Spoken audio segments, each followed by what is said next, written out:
Hello and welcome back. It has been a couple of weeks. I took a vacation and I've not been buying much because I'm trying to get some money together for the G.I. Joe Kentucky Expo this weekend, actually. So, not buying a lot right now, but I went to my local comic shop.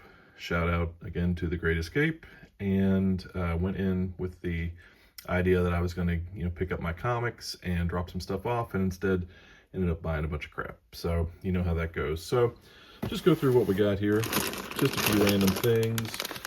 Got some cheap DC figures because I do love the DC stuff.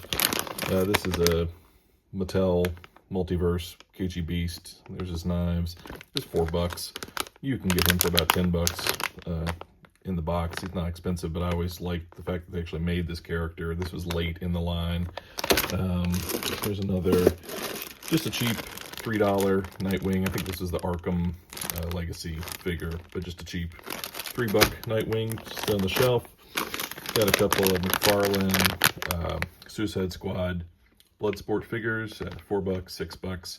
Again, these aren't really worth anything, but they're just for my shelf, just because I really did love this movie. I love Suicide Squad, and again, they're cheap. So that's just a little stuff for me. Along with these, I don't really buy a lot of new toys, but I have been flirting with the idea of buying all these Indiana Jones figures because I think the line's probably dead already, and there won't be a lot. And we just don't get a lot of Indiana Jones merchandise. So $10 is about what I want to pay for these. They're really not worth anything. There are a couple that might run you $25, but for the most part, they're all real cheap. You can get some of them at Ollie's. So $10 for sealed boxed figures, that seemed right to me.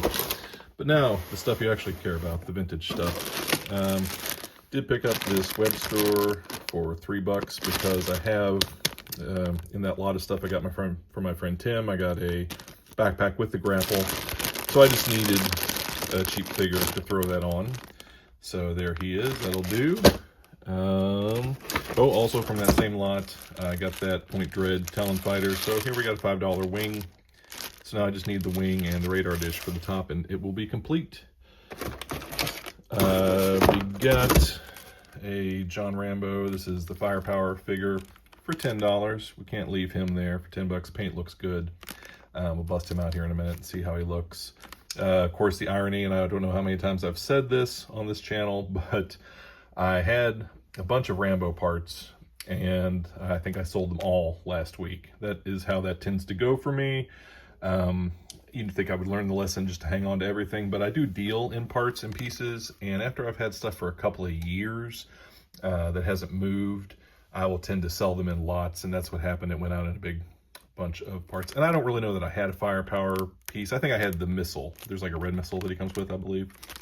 So anyways, nice clean emblem on him in good paint. It's over $10, which is probably what it's about, what it's worth, with no accessories, but it's pretty solid. He'll go in the case. Next up, some Thundercats stuff. Got a pretty nice, complete top spinner for $20. That's probably like a $35, $40 figure, so that was a good deal. I don't buy a lot of Thundercats, but when they're clean and in nice shape like that for a good price, why not? Same thing with this Tuska, $15 complete and real clean looking, really nice. So couldn't pass that up either.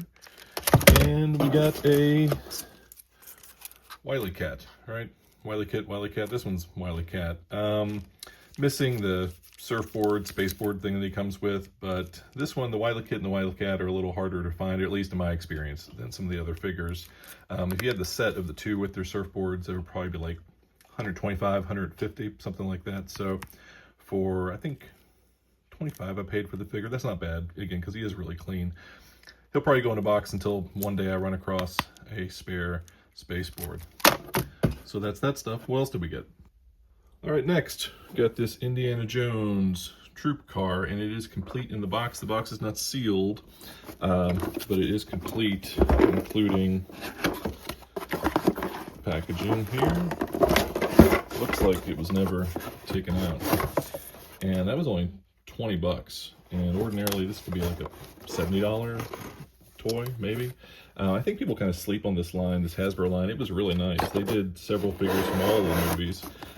I wouldn't be interested in the Crystal Skull stuff, but I do often think about trying to complete the rest of the films, just because they're really nice. And again, it's a little more modern than what I usually go for. I think this was, what, 2008? Yeah, 2008. But they were really nice toys. Really cool set. So yeah, $20 with the box. That was kind of a no-brainer. Next up, this is probably my favorite piece that I got. This is the Toy Biz Punisher van from the very first Toy Biz Marvel Superheroes line, which I guess was, what, 1990, 91, something like that. And this, to me at least, is the hardest to find piece in that entire line. It's really tough. This one is missing a lot of stuff. It does have the guns here, which pretty common. Those usually aren't missing because they're kind of hard to get out of there. And it has the top guns, which this thing slides over, pegs in there, and you can set the Punisher in there to fire that gun. These doors are a pain in the butt to open up, but once you do get them open, there are these slots inside where these guns go. Now this one has 2 of the guns, which are pretty hard to find. There they are. And those pop out. I'm not going to pop them out because I will promptly lose them. And there should be 2 guns on this side as well that are not in there. I'm not sure if they're the same guns that the figure came with. I'll have to look into that. If so, that would be easy enough to source. The thing that's missing, though, there's a pull-out like cannon that pulls out of here, hangs onto the back of the trailer hitch there, and you can pull it out. That piece is probably like a $50 or $60 piece and is usually missing from this. You can find them on eBay. And the other thing, there are hubcaps that, Punisher Skull hubcaps that pull out. Those are missing as well. It does have the windshield, which is gone a lot of the times. The doors are gone a lot of the times.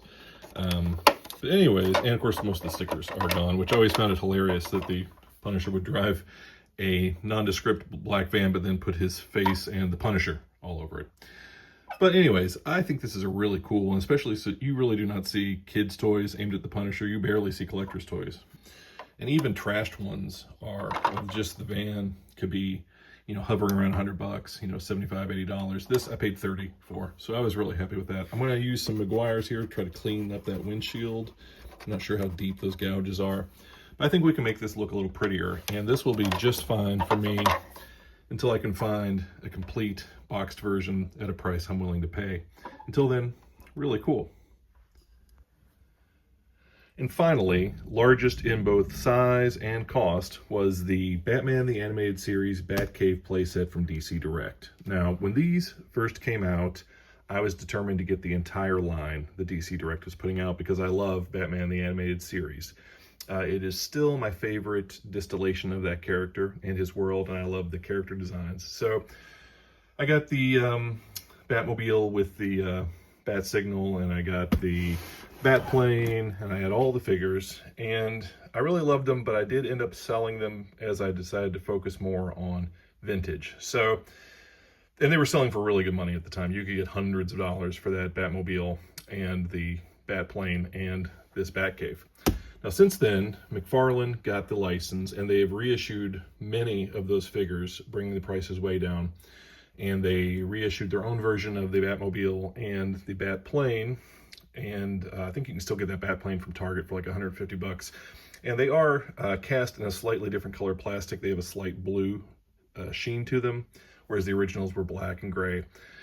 But they have not yet released the Batcave. And as they are losing the license to DC, I think later at the end of this year, I'm not sure if they're going to get around to this one. So this one is still selling for $400 plus.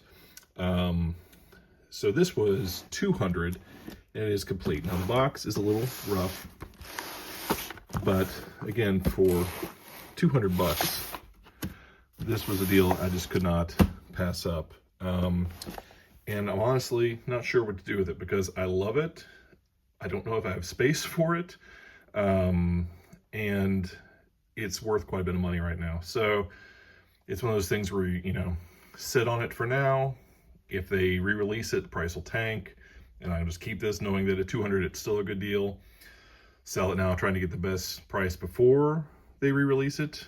You know, who knows? I'll probably just sit on it at least for a little while. And if we don't get any announcements of a new one for a couple months, then I would say after San Diego Comic-Con, we would probably see announcements of whatever is left, you know, to come for the remainder of the year from McFarlane before Mattel gets that license back. So if they don't announce anything at San Diego, we're probably not getting anything else, which means this one's not going to get re-released. And this would probably be a good one to sit on for quite a while because it's not going to get any cheaper. So let's see if we can open it up and see what's going on inside. Okay, so opening it up, first off we do see we have the backdrop, which is just a big cardboard sheet, but it's nice. So, and we have, of course, the inserts, we have the instructions, we have a decal sheet, so it looks like they have partially applied these, but not all of them, so that's good. And get this crap out of the way.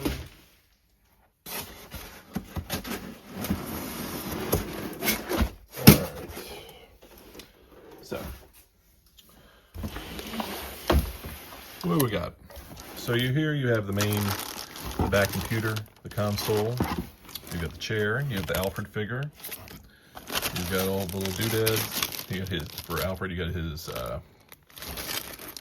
stand, his feather duster, all that good stuff, and more of the pieces for the playset. Here's the railing. So yeah, it's all here. It looks to be in nice shape. I don't see any obvious issues with it.